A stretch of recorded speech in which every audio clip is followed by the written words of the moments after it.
अस्सलाम वालेकुम, आप देख रहे हैं GNN। मैं हूं सैनुल हसन। मैं हूं अफसा। आसिफ। हेडलाइंस आप जान चुके। बुलेटिन के आगाज में आपको बताएं कि अप्रैल में ही सूरज के तेवर बदलने लगे। सिंध और पंजाब के मैदानी इलाकों में पारा बतदरीज बढ़ने लगा। आज सबसे ज्यादा दर्जा हरारत नवाब शाह का रहने का इम्कान है, जहां दर्जा हरारत 42 डिग्री तक मुतवक्के है, जबकि सक्कर 41, हैदराबाद और दादू का दर्जा हरारत 41 डिग्री रहने का इम्कान है। जनूबी पंजाब के शहरों बहावलपुर और मुल्तान में भी दर्जा हरारत बढ़ने लगा। बहावलपुर में पारा 39, जबकि मुल्तान का दर्जा हरारत 38 डिग्री रहेगा। मौसम के रंग ढंग बदल गए। मुख्तलिफ शहरों में मौसम गर्मा ने दस्तक दे दी। कई शहरों के दर्जा हरारत में नुमाया इजाफा, पारा मजीद ऊपर जाने का इम्कान। महकमा मौसमियात ने पेशगोई की है कि कराची का दर्जा हरारत 36 डिग्री सेंटीग्रेड तक ऊपर जा सकता है। अंदरूनी सिंध नवाबशाह में 42 डिग्री तक दर्जा हरारत बढ़ने का इम्कान है। सक्कर 41, जबकि दादू और हैदराबाद में 40 डिग्री तक पारा ऊपर जा सकता है। लाहौर में आज 35 डिग्री सेंटीग्रेड तक गर्मी पड़ सकती है। मुल्तान 38, बहावलपुर 39 और डीआई खान में 36 डिग्री तक पारा बढ़ सकता है। मौसम का हाल बताने वालों ने मजीद कहा कि शुमाली इलाका जात के बेशतर मकामात मतला अब्र आलूद रहेगा। अंदरूनी सिंध 10 अप्रैल तक मौसम गर्म और खुश्क होगा। मुल्तान समेत जनूबी पंजाब के मुख्तलिफ शहरों में सूरज के तेवर बदलने लगे हैं। अप्रैल में दर्जा हरारत में इजाफा होने लगा है। बहावलपुर में आज दर्जा हरारत 39, जबकि मुल्तान का दर्जा हरारत 38 तक जाने का इम्कान है। जनूबी पंजाब के मुख्तलिफ इलाकों में आज कितनी गर्मी मुतवक्के है, जानते हैं सुहेब इकबाल से। सुहेब, आगाह कीजिएगा।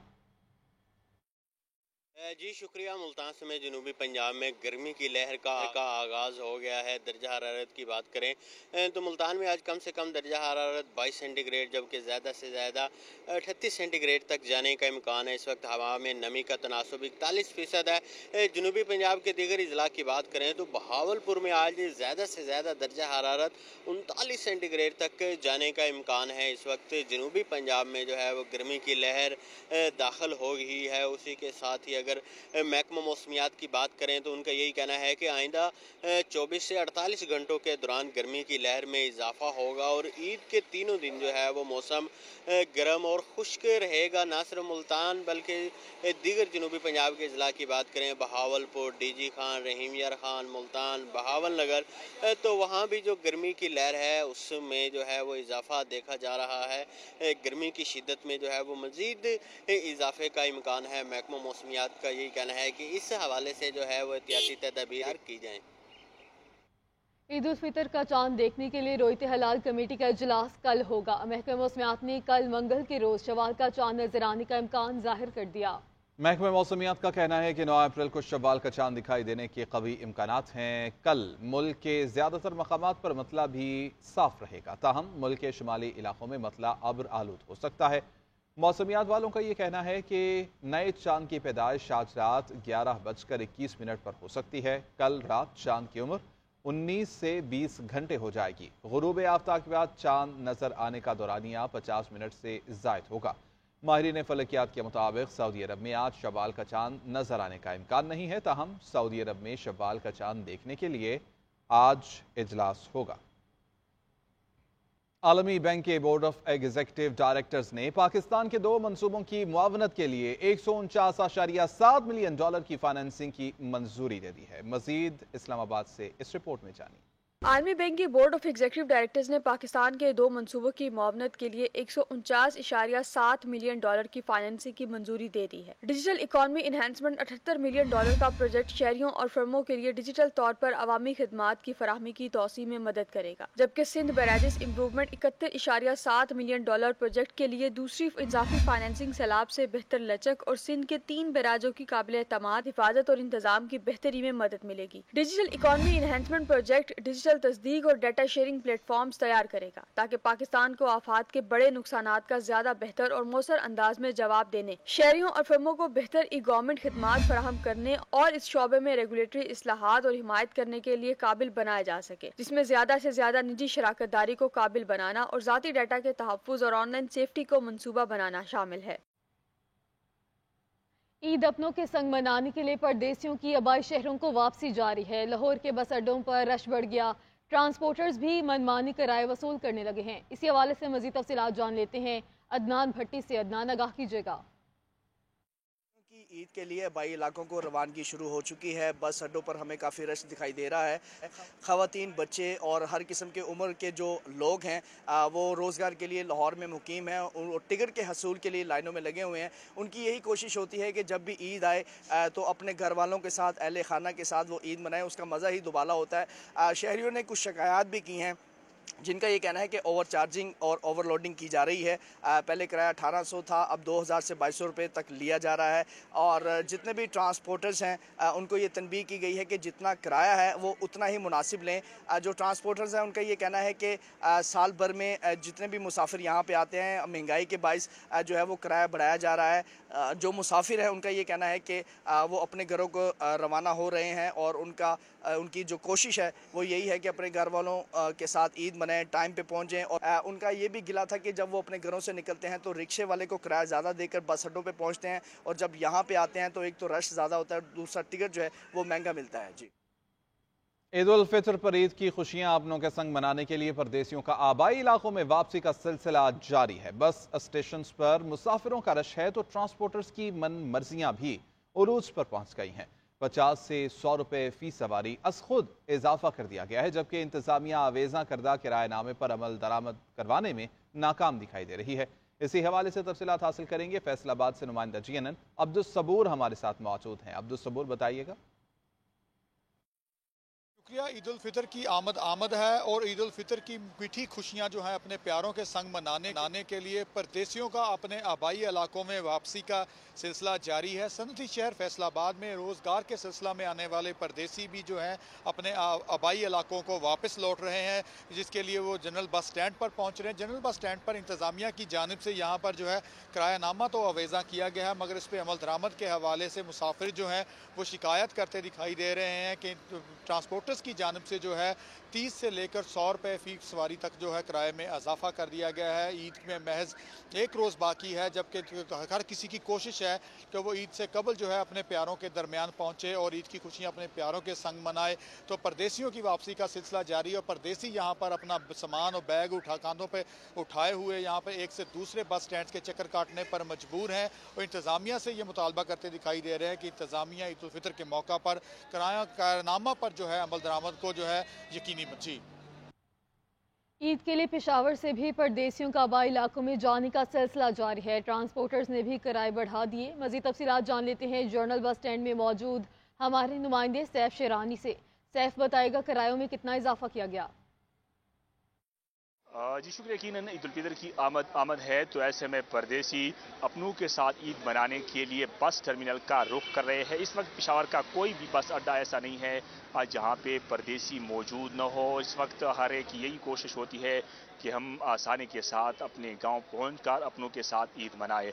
अगर बात कीजिए किरायों के हवाले से तो इस वक्त तकरीबन कोई भी गाड़ी ऐसा नहीं है, कोई ट्रांसपोर्टर के वहाँ पे सरकारी किराए पर अमल दरामद हो रहा हो। जो लाहौर का किराया है वो 1800 की बजाय यहाँ पे 2500 रुपये तक वसूल कर रहे हैं। फैसलाबाद वाले 1450 से लेकर वो 1800 रुपये तक किराया है, लेकिन यहाँ पे 2000 रुपये किराया ले रहे हैं। इस तरह बुनेर का 200 रुपये ज़्यादा, जबकि सवात वाले जो ट्रांसपोर्टर है वो 150 रुपये तक ज़्यादा किराया वसूल कर रहे हैं। जब हमारी मुख्तलिफ लोगों से बात हुई तो उनका ये कहना है कि इंतज़ामिया का नामो निशान तक मौजूद नहीं है। लिहाजा महकमे ट्रांसपोर्ट और इंतज़ामिया को चाहिए कि जो नामुनासिब किराया ले रहे हैं उनके खिलाफ सख्त से सख्त कार्रवाई करे, ताकि जो गरीब और मुतवसत तबके के लोग हैं वो आसानी के साथ अपने घरों पहुंच सके। जी, अभी आपको बताएं, कराची में साइट एरिया में फायरिंग से एक शख्स जाँ बहक और एक जख्मी हो गया। रेस्क्यू के मुताबिक जाँ बहक और जख्मी शख्स को अस्पताल मुंतकिल कर दिया गया।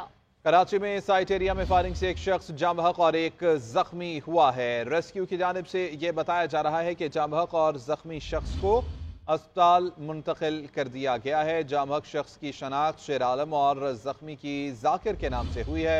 मोटरसाइकिल सवार मुलजिमान ने कार पर फायरिंग की और फरार हो गए। जानेंगे, साकिब आलम हमारे साथ मौजूद हैं। साकिब, क्या डिटेल्स आ रही हैं इस वाक़े की? ہاں جی، بہت شکریہ. یہ میٹرویل سائٹ کا علاقہ ہے جہاں موٹر سائیکل سوار ملزمان نے کار پر فائرنگ کی ہے اور فائرنگ کے نتیجے میں ایک شخص جاں بحق اور ایک شخص زخمی ہوا ہے. جاں بحق شخص کی شناخت جو ہے وہ شیر عالم، جبکہ زخمی کی شناخت ذاکر کے نام سے ہوئی ہے. پولیس کے مطابق موٹر سائیکل سوار ملزمان آئے ہیں اور انہوں نے فائرنگ کر کے ملزمان فرار ہو گئے ہیں. پولیس کا یہ کہنا ہے کہ اب تک یہ بات واضح نہیں ہوئی ہے کہ ملزمان نے ڈکیتی کے دوران قتل کیا ہے یا معاملہ کچھ اور ہے. واقعے کے حوالے سے جو ہے وہ مختلف پہلوؤں سے تحقیقات کی جا رہی ہے، جبکہ کرائم سین یونٹ سمیت پولیس کی نفری جو ہے وہ جائے وقوع پر پہنچ گئی ہے اور شواہد اکٹھے کیے جا رہے ہیں. جی، مختلف پہلوؤں سے تحقیقات کی جا رہی ہیں. ثاقب عالم، بہت شکریہ آپ کا. ابھی آپ کو بتائیں، تحریک انصاف کا چیئرمین اور ڈپٹی چیئرمین سینٹ کے انتخابات کا بائیکاٹ کا فیصلہ. چیئرمین اور ڈپٹی چیئرمین کے انتخابات کو عدالت میں چیلنج کرنے کا فیصلہ کیا گیا ہے. تحریک انصاف کی سیاسی کمیٹی اور کور کمیٹی نے چیئرمین اور ڈپٹی چیئرمین سینٹ کے انتخابات کو غیر آئینی قرار دے دیا. تحریک انصاف کی جانب سے چیئرمین اور ڈپٹی چیئرمین سینٹ کے انتخاب کا بائیکاٹ کرنے کا فیصلہ کیا گیا ہے. چیئرمین اور ڈپٹی چیئرمین کے انتخاب کو عدالت میں چیلنج کرنے کا فیصلہ کیا گیا ہے. تحریک انصاف کی سیاسی کمیٹی اور کور کمیٹی نے چیئرمین اور ڈپٹی چیئرمین سینٹ کے انتخاب کو غیر آئینی قرار دے دیا ہے. اسی حوالے سے مزید تفصیلات حاصل کریں گے. اورنگزیب کاکڑ ہمارے ساتھ موجود ہیں. اورنگزیب، وجوہات بتائے گا کیوں بائیکاٹ کیا جائے گا پی ٹی آئی کی جانب سے؟ جی، صدر مملکت کی جانب سے کل سینٹ کی اجلاس 9 بجے جو ہے وہ طلب کر رکھا ہے، جس میں 9 منتخب سینیٹرز جو ہے حلف اٹھائیں گے، جس کے بعد چیئرمین اور ڈپٹی چیئرمین سینٹ کے انتخاب کا عمل جو ہے کل ہوگا. تو اس حوالے سے پاکستان تحریک انصاف کی سیاسی کمیٹی اور کور کمیٹی نے چیئرمین اور ڈپٹی چیئرمین سینٹ کے انتخاب کو غیر آئینی قرار دے دیا. پاکستان تحریک انصاف کا چیئرمین اور ڈپٹی چیئرمین سینٹ کے انتخابات کا بائیکاٹ کا فیصلہ کیا گیا ہے، جبکہ اسے جو اسلام آباد ہائی کورٹ میں بھی چیلنج کرنے کا فیصلہ کیا گیا. جبکہ ذرائع جو ہماری کور کمیٹی سے بات ہوئی، ان کا کہنا تھا کہ ہاؤس آف فیڈریشن جو ہے وہ نامکمل ہے، جبکہ چیئرمین اور ڈپٹی چیئرمین کا انتخاب غیر آئینی ہے. خیبر پختونخوا کے سینیٹرز کے انتخاب کے بغیر چیئرمین سینٹ کا انتخاب جو ہے پاکستان تحریک انصاف کی جانب سے اسے غیر آئینی قرار دیا گیا ہے، جبکہ جو چیئرمین سینٹ کی غیر موجودگی میں سینٹ جو ہے غیر فعال ہے. جبکہ ذرائع کور کمیٹی کا یہ بھی کہنا ہے کہ سینٹ سیکریٹریٹ انتظامی فیصلوں کے علاوہ کوئی فیصلہ جو ہے وہ نہیں لے سکتی. سیکریٹری سینٹ دباؤ میں آ کر از خود آئین کی تشریح نہیں کر سکتے. اس کے ساتھ ساتھ ذرائع ٹھیک ہے اورنگزیب، تفصیلات آپ نے بتائیں، آپ کا بہت شکریہ. کوئٹہ کے شہریوں میں عید الفطر پر بلوچی چپل کی خریداری کا رجحان بڑھ گیا ہے. نوجوان کپڑوں کی میچنگ کے مطابق روایتی چپل خرید رہے ہیں. اسی متعلق تفصیلات بتا رہی ہیں نمائندہ GNN خدیجہ کاکڑ. خدیجہ، آگاہ کیجیے گا. جی شکریہ. عید الفطر کے قریب آتی ہی کوئٹہ کے پرنس روڈ پر مردوں کی بلوچی چپل کی مانگ میں جو ہے وہ اضافہ ہو گیا ہے.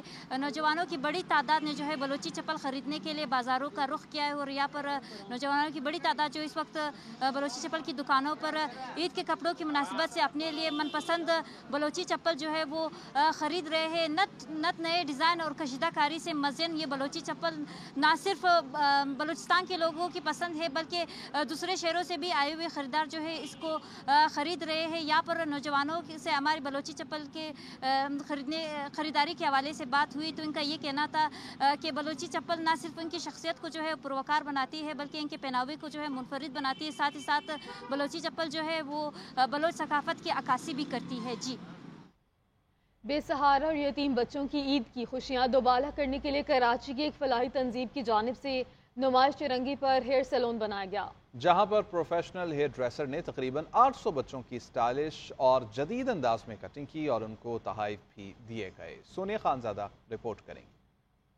ٹھنڈا ٹھار ماحول، بہترین اور آرام دہ کرسیاں اور نئے انداز کی کٹنگ، وہ بھی بالکل مفت. چھوٹی چھوٹی خوشیوں کو ترستے یتیم اور بے سہارا بچوں کا تو جیسے کوئی خواب سچ ہو گیا. یہ مناظر ہیں نمائش چورنگی پر سیلون فار اسٹارز کے، جہاں پروفیشنل ہیئر ڈریسر نے لٹل اسٹارز کے من پسند ہیئر اسٹائل بنائے. لڑکیوں کو مفت چوڑیاں ملی اور مہندی بھی لگائی گئی. میں ڈیزائن والی کٹنگ کرواؤں گا. وہ نا سوری بھی سنیے، میں نے یہاں پر بہت سارے گفٹ بھی ملیں گے. عید پہ سب سے اچھا لگوں گا. میں گفٹ ملا بہت سارا, مجھے بہت مزہ آیا. یہ اہتمام کیا گیا تھا ایک فلاحی تنظیم کی جانب سے. مقصد تھا یتیم, بے سہارا اور غریب بچوں کو عید کی خوشیوں میں شامل کرنا. کوشش یہ ہے کہ یہ جو بچے ہیں فری یہ ساری فیسلٹی یوز کر سکے, کیونکہ عید ہے اور عید میں ہر بچے کی خواہش ہوتی ہے کہ میں اچھا تیار ہوں, میں اچھا لگوں, مجھے ٹوائز ملے. بچوں کے ہنستے, مسکراتے اور کھلکھلاتے چہرے دیکھ کر رضاکاروں کے ساتھ ساتھ والدین کی خوشی بھی دیدنی تھی. غریبوں اور بے سہاروں کو اپنی خوشیوں میں شامل کرنا ہی تو عید کا ہے اصل پیغام, اور اسی بات کی عکاسی یہ سلون کر رہا ہے. کیمرہ مین عاصم خان کے ساتھ سونیا خانزادہ, GNN کراچی.